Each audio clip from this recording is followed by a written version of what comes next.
The first thing I'm going to do is remove my end cap, and I'm going to take a hammer and screwdriver and just work that end cap off there, get it a little loose, and then pull it off with my hands. And I'm going to slide the head rail back here, and I want to be careful doing that. I don't want this feature here to rip the fabric here on the front or the rear of the head rail here. So I'm going to slide the head rail back and expose my UltraGlide lift mechanism. Now, a lot of people look at this and don't get too confused by this. I can put the shifter in the lower position and be able to turn this slightly and not have any trouble. Sometimes it's not accessible for this feature here. I need to get at this steel feature here and pull it to the side. And what I want to do is to get this PCA out, the pull cord assembly out, squeeze this steel feature over and slide this shaft out, and the feature should just squeeze over. And what I'm squeezing is this little guy here. I'm pulling it to one side, which opens it up, which allows the shaft to pull out. Now this lift has failed for whatever reason. Move my shade out of the way here. I don't want to tilt this shade around because this drive shaft here will slide very easily, so I don't want to tilt it and lose the drive shaft this way. I don't want to tilt it the other way and have the drive shaft come out and have to re-time the shade. The timing of the shade's okay. This is my dead assembly here. This is my new assembly here. I've gotten it from the Parts Request website. Got a little bit of extra tape on it. And if I look at the end of this assembly here and I zoom in a little bit, I can see there's a square feature inside the end of the assembly here. You can see it, and that attaches to the drive mechanism that comes out of the end of the assembly. So this feature here is going to just snap into that square feature there. I want to kind of take a look at it and line it up. I can put it in there and put this in the lower position and turn it slightly. I want to see this gear here turn a little bit as I'm rotating it. If I don't do that and I try to just push it in, it's going to break these tangs off of the adapter here. So I want to put it in there, kind of see the square drive, give it a little turn, make sure it's lined up, and then snap it into place. It's now secured in my new PCA here. The next thing I want to do is I have to reuse the stop ball and tassel from the old shade. I may have some components I need to replace here, but I want to reuse most of this, and the way I get to the components inside the stop ball is I grab onto the base of the stop ball cord, hold onto the stop ball, and pull them apart. And I simply unwind this tape here, the excess tape here, from around the stop ball base. The stop ball coffin is what I sometimes refer to it as, until the equalizer pulls out. This is the equalizer here. This is what I'm calling the stop ball coffin. This is what I'm calling the equalizer here. And to remove the equalizer, I just take a pair of needle nose pliers. I have this wedge here on my equalizer here, and it just interferes with the tape here and holds it into place. It wedges into place. So I take my needle nose pliers here and push that equalizer out, and it goes flying away. But it's just a wedge that slides in there and interferes with the tape. So pull the equalizer out, remove it.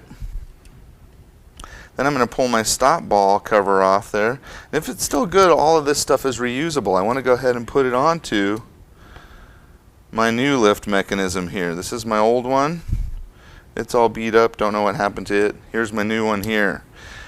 Now, putting the stop ball onto the new mechanism here, remember this is a retracting cord, and I don't want the stop ball to come up and hit the shifter arm every single time because it's going to crack the stop ball.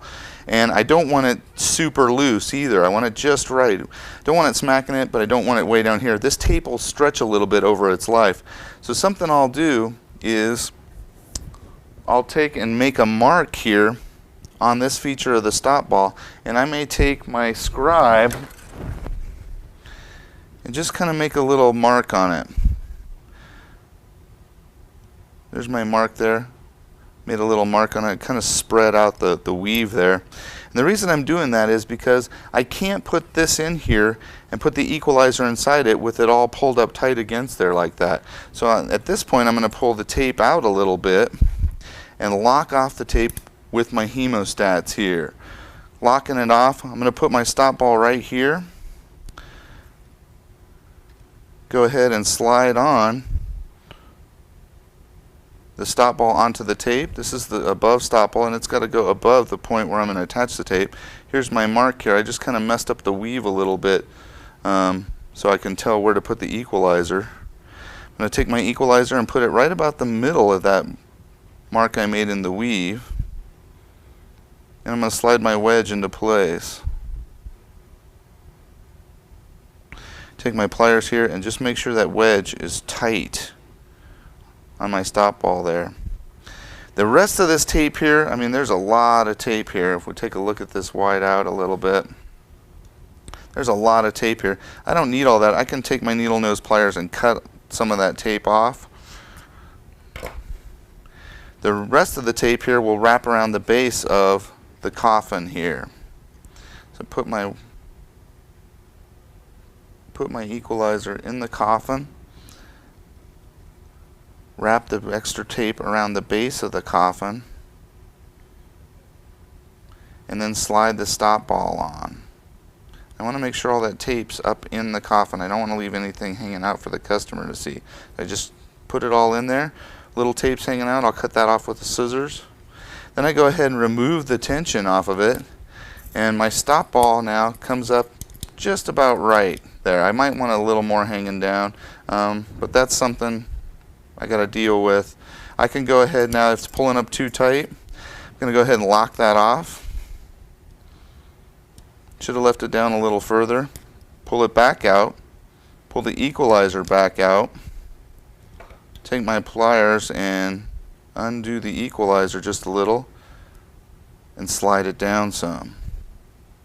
The reason I'm doing that is I don't want that stop ball to crash into that shifter arm every single time I'm operating the shade here. Every time I pull on that pull cord assembly. Move my wedge up a little bit. Put the stop ball back in, put the equalizer back in the coffin. Wrap the tape around the base and put the cover on. There, I got it right. Then I'm going to go ahead and unlock it. And it does give me just a little bit of play there between my stop ball and my shifter arm. I'm now ready to go ahead and put the UltraGlide lift here, the pull cord assembly, into the shade. And if I can, I want to reuse the steel piece here that came out of my old UltraGlide lift. And if I look at this guy, the old one might be bent slightly. I want to just take a pair of needle nose pliers and flatten it out. This piece of steel now goes in this direction. I want to be able to slide the drive shaft through the steel spring but not have it pull out. It'll grab against these two features here. Put that guy in the lift mechanism. This feature on the bottom of the lift mechanism goes in the hole here. Pop it on, pop it into place, and just slide the drive shaft through. And now the drive shaft will go in very easily, but it won't pull out. Now that's all locked into place, I need to slide my head rail over the PCA, making sure I'm not snagging the fabric anywhere on the front or the rear. Slide it over, and it slides into place there. Go ahead and reattach my end cap, and I have just replaced the pull cord assembly on a Duet UltraGlide shade.